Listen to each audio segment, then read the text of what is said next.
Hello and welcome to Seattle City Makers. I'm your host, John Scholes. Well, welcome everybody to our latest episode. I am pleased to be joined by Katrina Egner, who is the president and CEO of Sound Behavioral Health.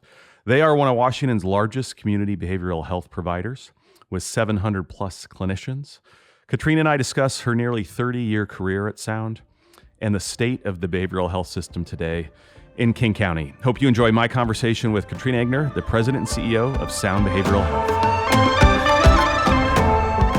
Well, thanks for coming by for this. Yeah, my pleasure. Do you office out of your Belltown location, or are you all over the place? I'm all over the place. So I was in Belltown actually on Monday because we just did a revamp inside, made it nicer. And so I was there Monday, but I'm all over the place. But my office was on Capitol Hill for 20 years. Yeah. So yeah. I didn't realize until I was studying up for this that you started there as an intern. I think we met right after you'd taken the role as CEO in 2023. Yeah. Yep. I think you're our second, maybe there's a few more, our second intern to CEO in the same entity. Yeah, I didn't mean to do that at all. On the Seattle City Makers. Megan Jasper, the CEO of Sub Pop, was another. Oh, really? Yeah. Huh. Which is... sometimes they just can't get rid of us. So we just stay forever. What drew you to the internship originally? Well, I was at UW and I was actually an education major, and was doing a student teaching gig at Green Lake Elementary and was working with second graders, and I found myself just constantly sitting with them, wanting to know, like, what's going on? How are you doing? Like, and not paying as much attention to their homework or any of that. I really wanted to help them when they were having a hard time and struggling. And it dawned on me that I was in the wrong part of sort of social services and education. And so I switched to psychology, graduated with that degree, went to Antioch for my master's and needed an internship. And a friend of mine from Yakima, which is where I grew up, was working at Seattle Mental Health, which was what we used to be called. And he said, we have this great child and family program. You should come do your internship there. So I went to the lobby at Capitol Hill. We used to have a child and family program out of there, and sat in the lobby waiting and just watched. I got there very early because I was really nervous, and watched the people coming and going, and there was something about it. And I just thought, these are my people. This is where you belong. This is where I belong. Did you think you'd be CEO? No. Oh gosh, no. So I meet new employees every 2 weeks, and they often ask, like, what was your career plan? What was your, and I said, there was not. I thought I was going to be a crisis. So most of my career at Sound was in the crisis department. So after hours, emergency departments. I slept under my desk, I think, at some points. And I just really always liked fixing things, like fixing gaps or programs. And so it just kind of, I worked with kids and families. I did intensive family preservation for a while. So trying to help kids stay safely in their homes when social services were about to remove them. But then most of my career was in the crisis department. And then I became a supervisor, did that for a while, and then became a manager, and then became a director. And during my director role, that was really interesting because that was around 2008, 2009. And there was a lot of new funding with the mid dollars. These are the county tax dollars. To build new programs. Mental illness, drug dependency. Yeah, they need to change that name. I think they're going to actually. Why do you say they need to? Mental illness, drug dependency taxes. It doesn't sound very recovery oriented. Yeah, something more hopeful. I think something a little more hopeful. Yeah. It often gets confused with our MID as well. So that's right. Yes, Metropolitan Improvement District. So, right. Yeah, I heard somebody talking about the MID the other day, and I was like, I don't understand. 1D, not 2. That's right, 1D. Anyway, and then, but during that time, we started building a lot more programs for like mental health court, veterans court, and for more programs for people coming out of incarceration and coming out of detention and the psychiatric hospitals, and then became the chief clinical officer in 2016, and then became the CEO in 2023. So that was my accidental climb. I just like fixing things, and I like the bigger picture of what else could we do? What else can happen? What are we missing? And I think that was my calling. And the organization turned 60 this year, right? So it is our 60th anniversary. And you'll have been there for half of its lifetime, this is my right? 28th year. Yeah. So close to half. Close to half. Yep. And I am actually not at all unusual. Our front desk person has been there 45 years. Wow. Yeah, we celebrated her last year at our gala.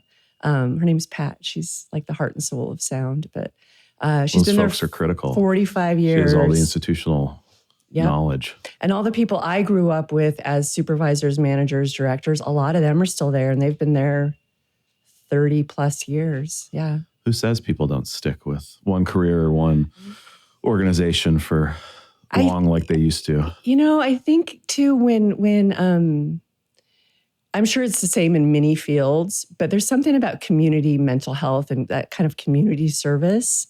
It's either for you or it's not.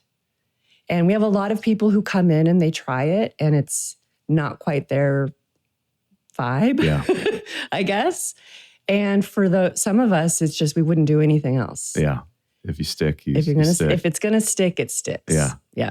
And Sound came out it was created a couple of years after it was the federal community mental health. Yeah. So JFK's 1966 Community Mental Health Act. Mm-hmm. And that was really a big push to get people out of the institutions from all those, just like all those old movies, and back into the community, back where they deserve to live. And bring the care to the community. And some people will sort of look back on that and say, okay, we shut the institutions down, but we didn't bring the care back to the levels we need to in the community. Obviously, Sound is a big part of doing that. But how do you respond to that sort of statement or kind of true. Somewhat widely held belief? They're right. Yeah. And one of the big opportunities lost was during that time and kind of into the early 80s, especially when the FQHCs were formed, the federally qualified health centers. Behavioral health was supposed to be doing the same thing at the same time, and they just never did it. They never did the funding. They never really created the system in a way that was going to be accessible to all and paid for in a way that was sustainable.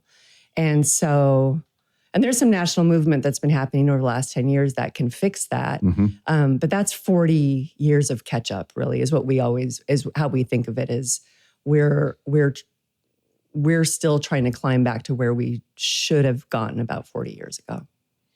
Because we haven't in this country thought of mental health in the same way as physical health as far as how we fund it until somewhat recently. I would say it's, for me, the only decent thing that came out of COVID. Yeah.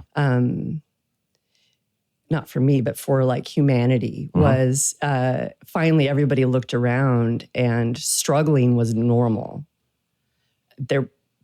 It would be weird if you walked outside and said, "Hey, Joe, neighbor Joe, how are you doing?" And if they're like, "I'm great." Terrific. What's wrong with you? Yeah.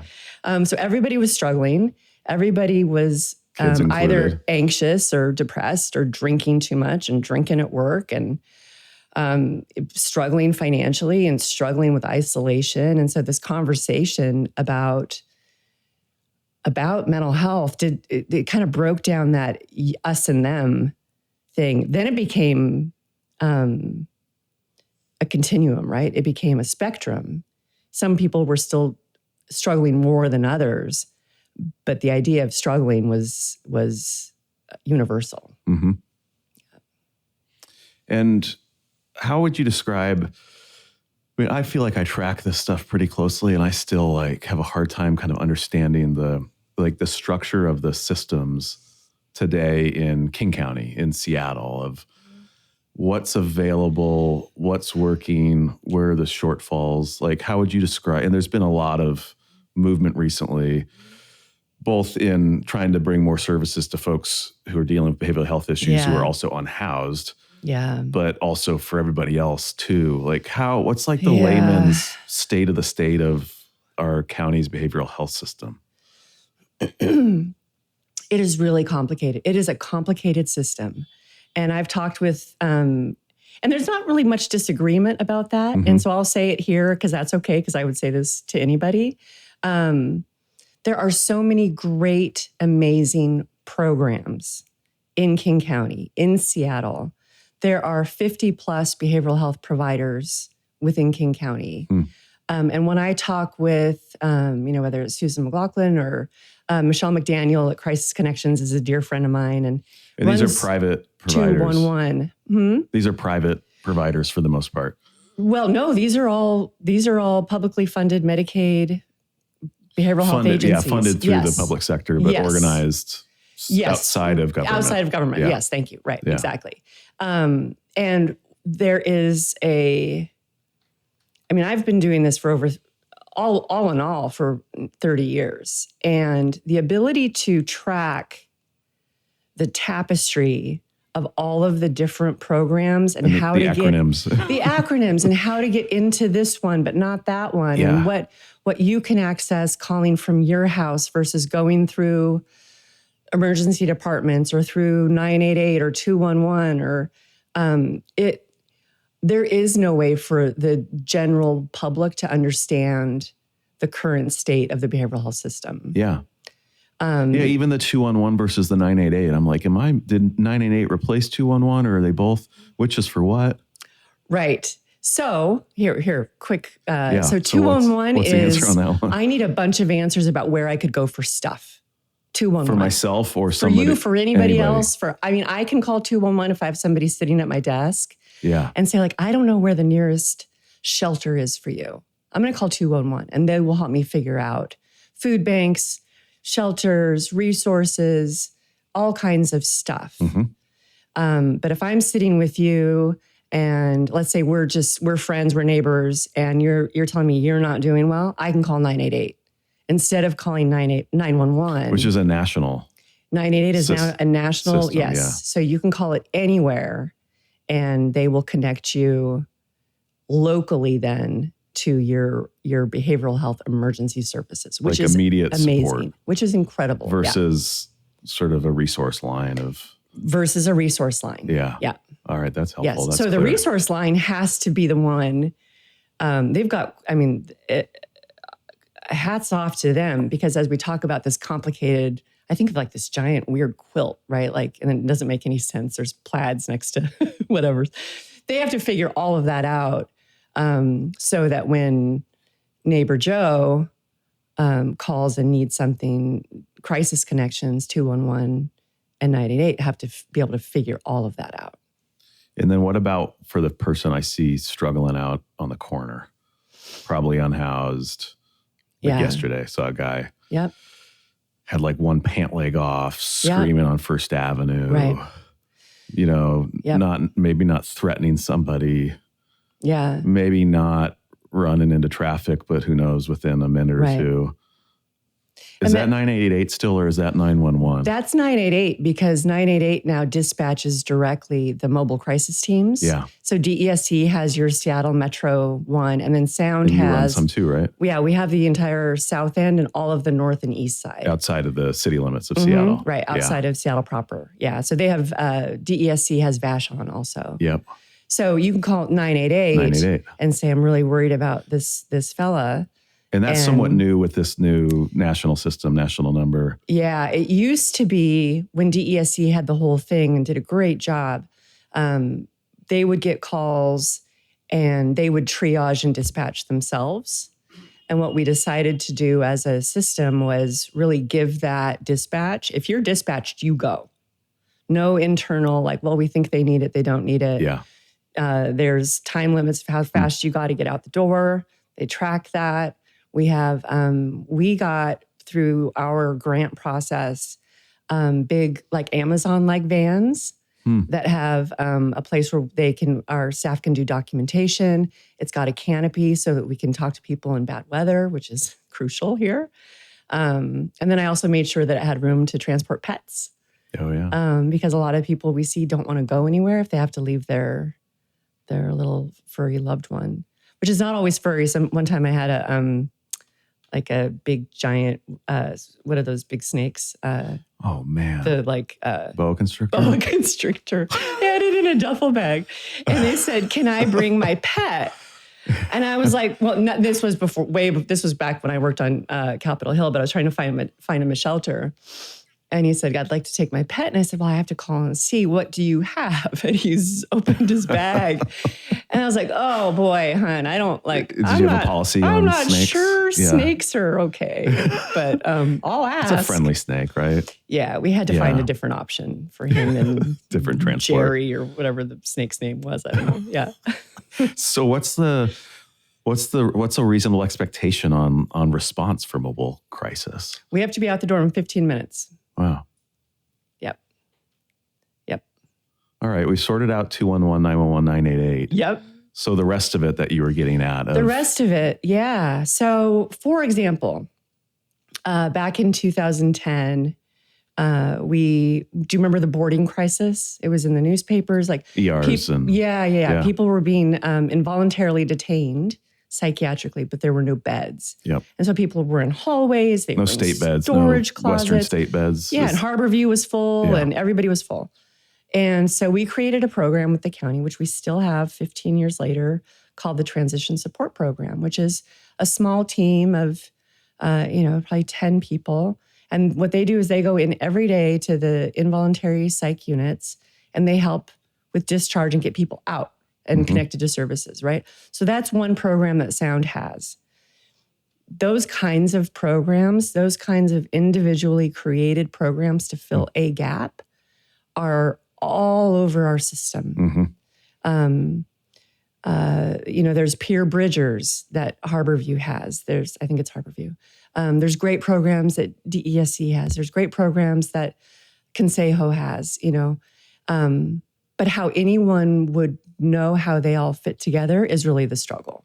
And are they in effect sort of Band-Aids on a system that is short on the fundamentals? I think if you could pause time where you could suspend all those services for a minute and really put them all up on a whiteboard and redo it,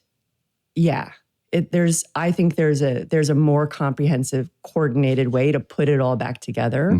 The problem is you don't want to undo anything. It's that old flying a plane or building a plane while it's flying thing. Like you can't. Hard to stop the flywheel to change the belt. Yeah. Because it's a lot of really great care, but when we look at system efficiency, when we look at tax dollars, when we look at Medicaid cuts and HR1 coming, and you just think is that the best way to organize it? It probably could be. It could certainly be clearer to the community. Yeah. So you brought up involuntary commitment. What do you think is working well there? What are opportunities for improvement? I've been paying loose attention to and I don't know let's see if I get this right, but what Oregon has recently done to modify their statute. And I think they removed the word imminent danger to yourself or others as a criteria for involuntary commitment. Washington is not there yet. Is that imminent's a real it's an interesting one. So I did leave Sound for 1 year. This is actually true. I moved to Spokane and I was a DCR back when they were called CDMHPs. Designated crisis responder. So the people that have the authority to remove civil rights, right? And then it counted as a sabbatical for Sound. So I did. You were an employee of the county there? No. So over in Spokane, they do it differently. It is housed within. It used to be Spokane Mental Health. Now it's Frontier. It's housed within the agency. So it's not a requirement that they are a government entity. It's just how how they get authorized. So, and they're the folks who have the authority power outside of law enforcement. That's right. And in Washington State, they're the only ones that can do that. And there has been some discussion around expanding that to certain professionals in the hospitals, doctors, et cetera. So imminent is interesting. I do know that that's where a lot of the struggle is, because you don't want to have to wait for somebody to hit rock bottom. And this is what I always heard from families. So you want them to hurt somebody before we can do something, which is not how the law is intended, but it can really feel that way. You see it coming, you know it's coming, and then there's this word imminent. So I do think it's worth at least examining, because once you've been, and I'm not going to get too nerdy about this but I am for just a minute. So there is part of the statute that if you've already, if you've already been detained before, if you're gravely disabled, there is some room about I see it coming and we don't want you to revoke your less restrictive order. You don't have to hit rock bottom again. There is some room in there, but prevention is if you can prevent something, if you can prevent anybody from having one worse day, then you have to, right? So I think we have to figure that out. Do you think we have enough designated crisis responders in King County that, if we were to change the law and make it easier for folks to be committed, removing that sort of imminent criteria, would it even matter? I mean, do we have enough resource to be engaging the folks that are out, particularly those, and we're talking about those that are often unhoused and on the streets? And I think time has to tell a little bit on that one because of the way we revamped the mobile crisis teams. They're supposed to be helping with some of that clog that was happening for the DCRs. They had a list so long they couldn't get out to people in time. And so when you're talking about imminent, it's much like calling 911 and nobody can get out there. Yeah. So I think, I haven't been as involved in their timeliness or their outreach or their wait list, if you dare say, to answer that. But I would be interested in, now that we've had a number of months of the mobile crisis teams who get to go out first and kind of address a lot of the community requests that were going directly to DCRs before. I'm hoping that helps get people what they need more timely, because what DCRs also can't do is all of the follow-up. So mobile crisis team can follow up with people and then, and make sure they're connected. And provide support and services. The designated crisis responders really trying to make a determination. In a lot of ways. They're doing evaluations. Yeah. Yep. You need to stay, you don't. I mean, they do certainly more than that, but yeah. And then there's, to make this even more complicated, the ecosystem here. So there's new certified behavioral health clinics that are opening and the crisis care centers. These are two distinct. So are you, by the first one, are you talking about the CCBHCs, the Certified Community Behavioral Health Clinics? I know. And that one's a mouthful. They really could have done better on that one. Yeah, when they tweak the mid, they'll get to that one. So totally separate. Yeah, different. These are different things. One's a statewide, state level. One is county, but help us make. Yes, very exciting. And actually today is a big announcement day for so we talked about the 40 years of catch-up for behavioral health. So we've had, over the last 10 years or so, a national movement to force this change, this transformation, finally. There was a couple of key senators, especially in Debbie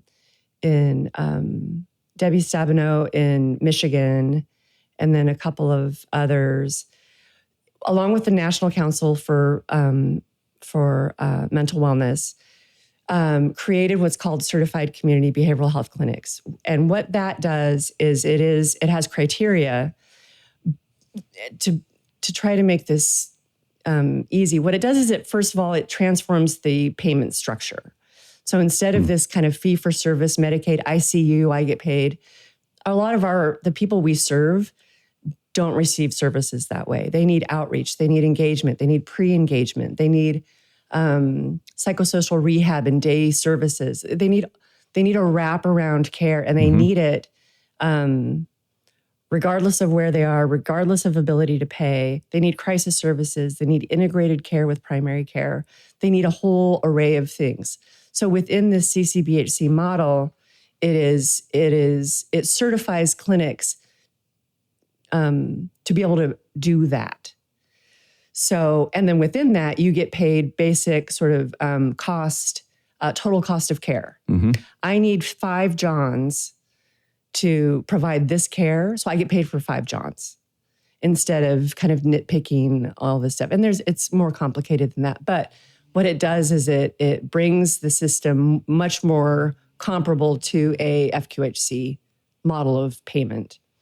So Washington State has agreed. They applied the first time, didn't get the award from the feds. The last time they did, which means they are able to go ahead with the demonstration. Now, some of us over the last few years have been applying for the SAMHSA, federal SAMHSA grants to do this on our own with SAMHSA to start the process.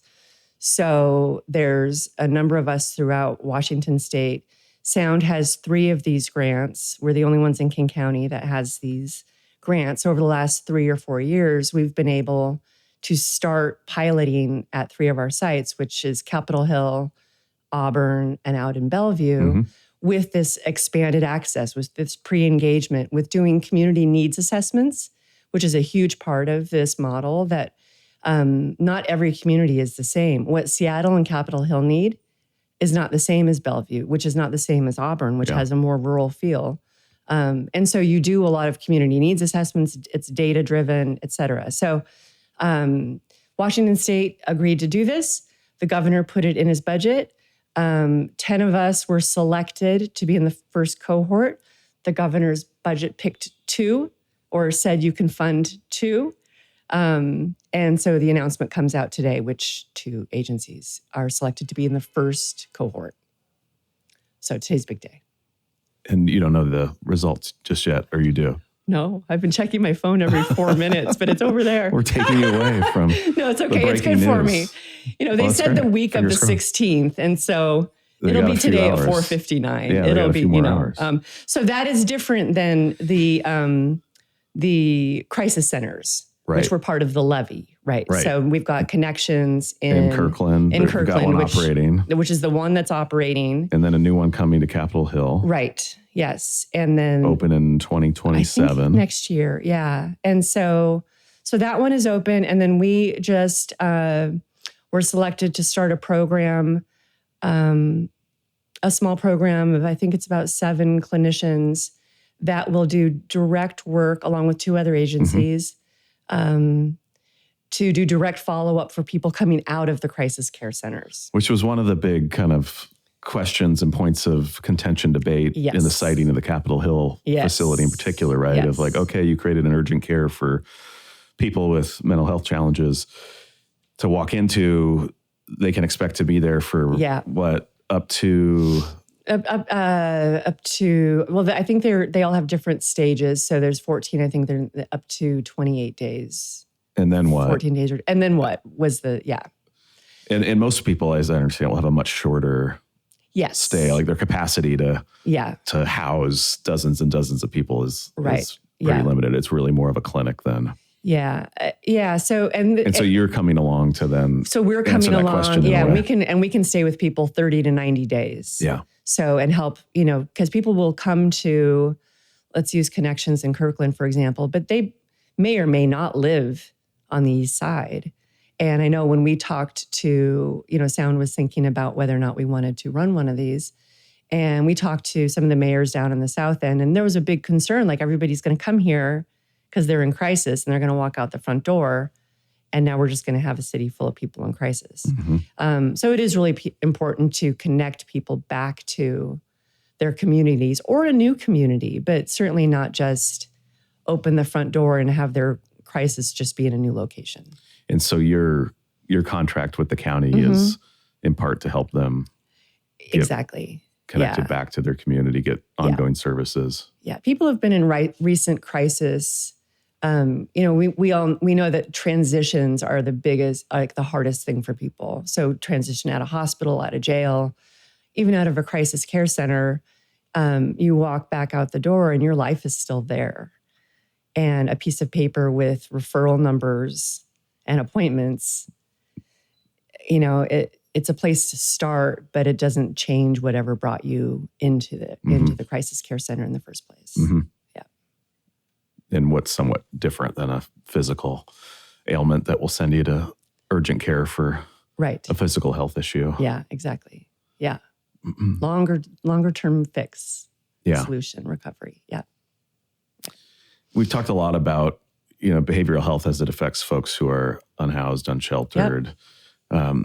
That's obviously a part of the population you serve, and I don't want to overlook so many of your other services for folks who are housed, that are employed, that are struggling with the same things. Yeah. What's the makeup of the population in King County that you're serving today? It's a good question. So at any given time, we have about 10,000 people in care throughout King County, about 15,000 people throughout the year. About 20% of those are children. And then we have actually one of the first in the country, a specialized, comprehensive intellectual and developmental disabilities program. There used to be this thought that people living with IDD didn't have mental health issues and didn't have substance abuse issues and didn't have, and that program's about 1,500 clients. And then we have the only deaf and hard of hearing program in the state that is staffed fully by people fluent in ASL. So within all of that, we do serve a lot of people with a lot of different needs who come from a lot of different backgrounds. Our core mission is always to serve the most vulnerable. But with Medicaid expanding a number of years ago, we did start seeing a new group of folks coming in. And, it's interesting because they, probably, I would say 20%, I'm making up that number, by the way. I would have to go look. 20% of the adults we serve have unstable housing. Yeah. At least 20% unstable, probably higher. And a lot of them are unhoused at certain times, right? But we do have the full spectrum of care. And first of all, I'm very worried about what's going to happen to a lot of these folks when the Medicaid work requirements and all of that start to come into effect. So we're doing a lot of work to try to figure out how to mitigate that and what we can do to keep people on their healthcare benefits. But the common thing with people who come through our doors is, I think despair is such a powerful word.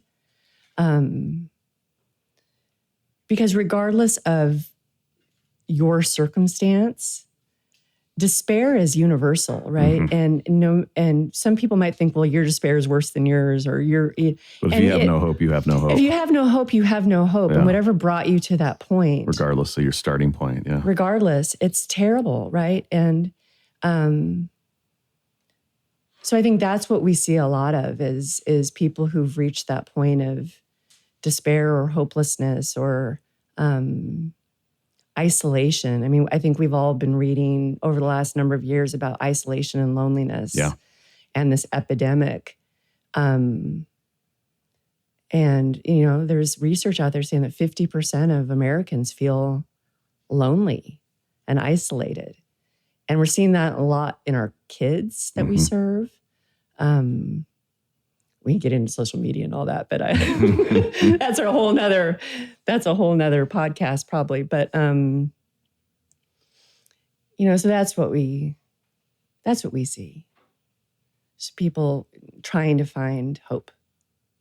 Where do you come down on the conversation, the Jonathan Haidt smartphone, social media impact on kids? You largely agree with his research and data and writing. I always I read things and then I go talk to our chief medical officer because she's brilliant and she's a child psychiatrist. And I was talking with her this week, and she was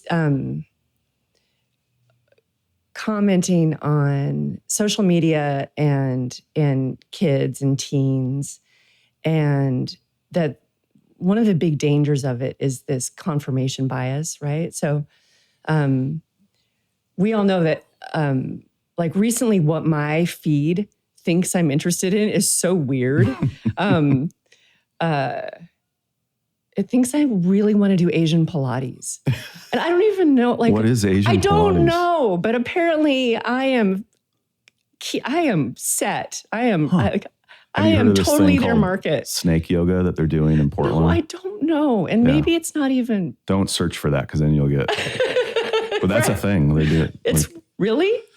Yeah, you have like a snake around your neck and you do yoga poses. It's weird. Well, I get the goat yoga. Yeah, that's similar, adorable. But now with snakes.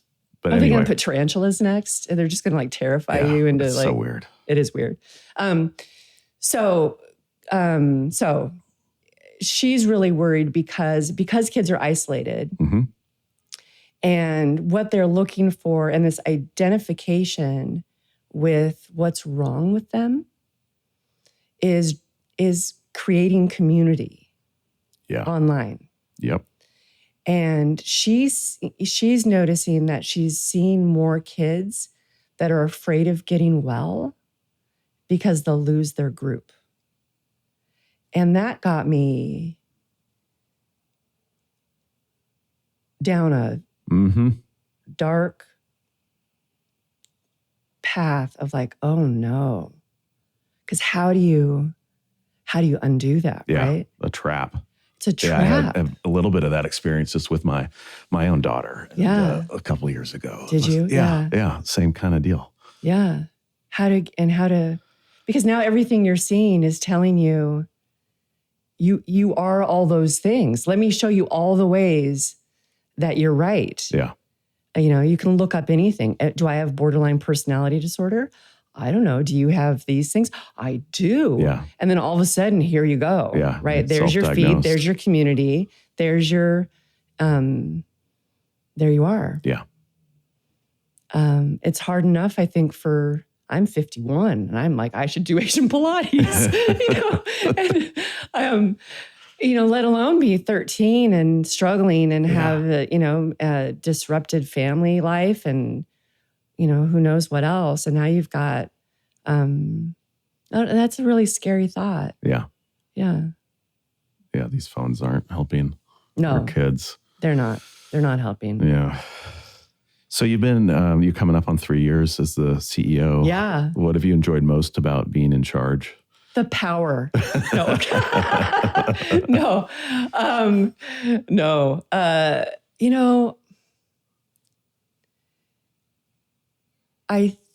What I've enjoyed the most is the role of going out and trying to help people understand why they need to care and what they can do about it and what they can change. Having that be like my primary, like that's my job, is first of all, my job, I'm a steward, right? I am a steward of sound. And it will be there when I'm gone. It was there before I got there, and my job is to protect it. But also behavioral health as a whole. Where again, still, just like when I started, 28 years ago, where are the gaps? What else could be done? What could be fixed? who's not at the table? What are we missing? And then how to make sure that sound thrives for another 60 years. And I also, I really love I love the responsibility of it. Mm-hmm. I take it really seriously, and I appreciate it, and I enjoy the responsibility of it. How many other CEOs did you work under in your 30 years there? You lost 2. count? Just 2. Well, because David Stone was there when I got there, and he was there for 27 years. Yeah. So just 2. Yeah. Yeah. And the chief clinical officer, before I was chief clinical officer, had been there for 27 years. So it's interesting. Did you take lessons from them or go out elsewhere as you sort of honed your own leadership style and approach? And how did you sort of form your own path to That's the other question people always ask me is, how did you form your leadership Yeah. style? What was your leadership development program? Yeah, I did not have a development program. The one thing I will always be grateful for are some of my very earliest supervisors, mentors on Capitol Hill. One was my crisis boss, Sarah, who I'm still good friends with, and Jim ran our community outreach program. And I learned so much from them about integrity, and I didn't know what I was doing. I can look back now and be very fair. I am sure I did not know what I was doing. So I trusted that if they told me to do something, or if they helped me with the right way to do so, I believed them. And because I trusted their integrity. They were honest. They were fair, and they loved the work and the population. And learning that kind of honesty and integrity and dependability from your leaders, I think that's what I ask myself is like, would I do this if nobody was watching? Is this about me, or is this about what's best for sound? Because people can, as they take on more responsibility and become CEOs or whatever, it can become an ego game. It can be like, I'm going to leave my mark. I'm going to, and so when I make decisions, I check myself, like, is this what Katrina thinks would be great for Katrina right now? Or is this really what's best for sound? And if it's not the second, it's not the right thing. So I hold myself to that. And that's a question I ask myself all the time. And then I also happen to have, because I've grown up in this community of community behavioral health, I know a lot of leaders. I know a lot of other CEOs. Sound is part of a group called Forefront Contributor, which is an alliance between the 4 biggest mental health agencies in King County. So it's Sound here, it's Compass up in Snohomish, it's Comprehensive over in Yakima, and then Frontier in Spokane. And so having close relationships with other CEOs to say like, hey, I'm thinking about this, and what would you do? And being okay with telling people, I don't know what to do. What's the right thing for sound right now? And getting their feedback and saying, okay, I just wanted to check my gut on this one. So you've got to find people you trust. I also, I trust my team. I trust them implicitly, and having other leaders at different organizations. I've been at Sound a long time, so sometimes I'm like, is this what everybody else does? Right, or is this just how we do it? I don't know any different, right? So I liked what you had to say in I think it was the Puget Sound Business Journal. You were recognized last year, we should say, as a community healthcare champion. Healthcare champion, yeah. And on the topic of leadership, you said something along the lines of you thought leadership, initially thought leadership was about having all the answers, but not. But nobody does. Yeah. It's more about the questions and empowering others to be doing a lot of the thinking and leaning on others for their input and empowering them. And you meet with every single new hire on day one? Yeah. What's your day one message? And why do you do that? Oh God, I love it so much. I always tell them it's my favorite part.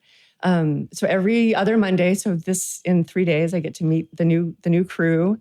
Some have been in the field, some are brand new, some are interns. I always tell the interns, 28 years, you could be up here. This could be you. I meet with them. I love it because I love their enthusiasm, and it's an opportunity. It's such an opportunity for me to hear why they came. Like, why sound? Mm-hmm. You could have gone anywhere. My favorite answer is, I have a friend who works here and they said it was great. That's good. That's Love the best answer, Love right? Hearing that. One person said one time, well, I heard the benefits are all right. And I was like, that wasn't the best one. So my message that, first of all, I want them to have a chance to hear everything we do, because once they leave orientation, they will go to their teams at their site. And we have 16 sites and lots of teams. And so I really like to give them an overall picture of kind of who we've been, who we are, and all the things we do, which also encourages them, like, if this isn't the right team for you, if this isn't the right fit for you, there's other things to try. I came in wanting to work with kids and families, spent most of my career in the crisis department doing lots of different things. So I like to kind of help them understand the bigger picture of sound, and also get to know, like, me and my story and what I've loved about sound, and then ask me any random questions, which always comes back to pets at the end. We always end up sharing pet stories. Some of my leadership team will cover orientation for me, and they do it in 30 minutes.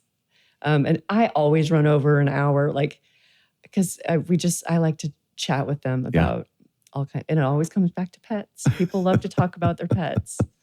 So skip over the kids. If you got them, talk straight to the pets. I always have to remember to bring them up. A couple concluding questions.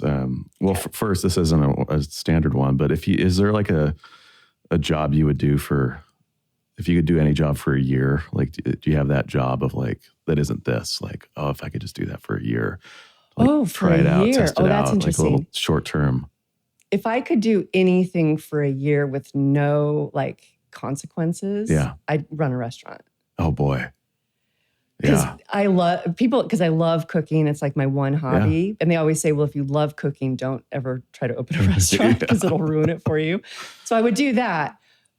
But my next job after I'm done being CEO at Sound is I want to go work in the kitchen at our residential facility. Oh. Because I just want to go, like, make pancakes and soup and hang out with clients all day. Kind of a hybrid of your world today and the restaurant gig. Right. Yeah. I get to cook.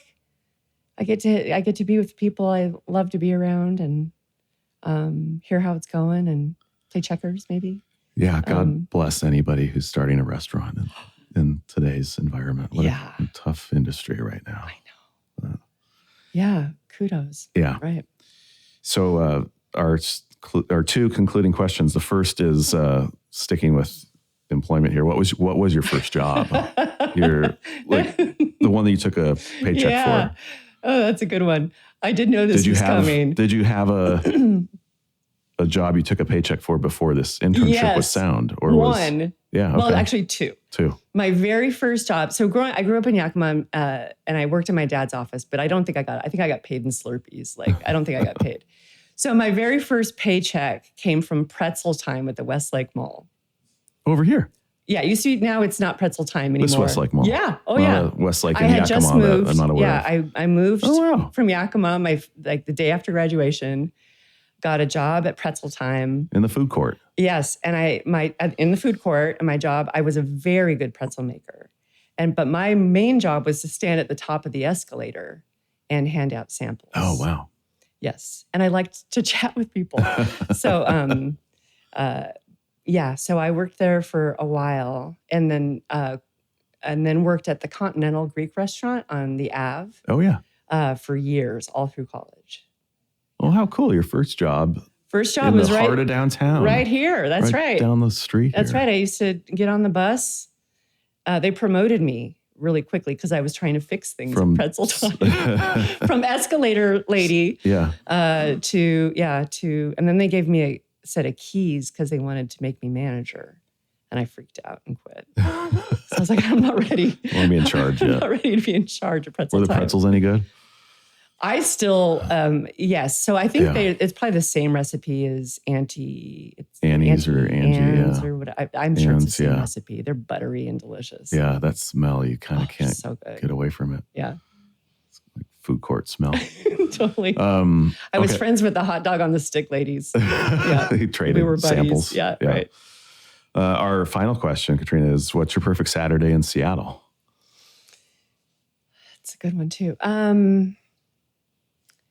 Do I get to pretend it's not crowded down here? No, it's your perfect Saturday, so it can be whatever. It can be but empty. I read this. You don't like crowds.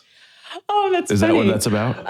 Because we like it crowded down here. Yes, You and know- it you know should be. this. And it should be. My That's what we're my going for. crowd issue is more like packed concerts. Yeah. Yeah, that's my like that? No. Yeah.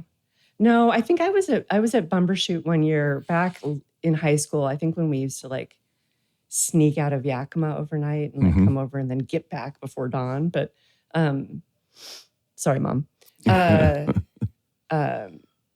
was at a Violent Femmes concert and it was so packed. Yeah. And I remember just being like, Yeah. so not my favorite thing. I like crowded if it's supposed to be like down here. That's bustly. It's fun. Yeah. So let's just say it's not so crowded that I have to wait in line. Yeah, Let's I hate do that. lines. So I'm with you on that one. I would not be in a stinky gym watching kids sports. I would not be doing that, even though I love watching them, but not in gyms. I would come down here. I would get my favorite crumpet. I love the crumpets. There's always a line and they run out sometimes. Over here by the market. Yep. Yeah. Down here in the market. I would totally do the touristy, like I would go get flowers. I would go to De Laurenti and I would just wander around, pick out my favorite. So one thing I would go to De Laurenti and then probably find something really something I haven't made before and then spend all afternoon cooking something from scratch. Oh, love it. Yeah. That would be my favorite day. It's pretty good. Yeah. Get into the market early before the crowds and the tourists and not in August. That's right. Yeah. Yeah. That's what I would do. I love it.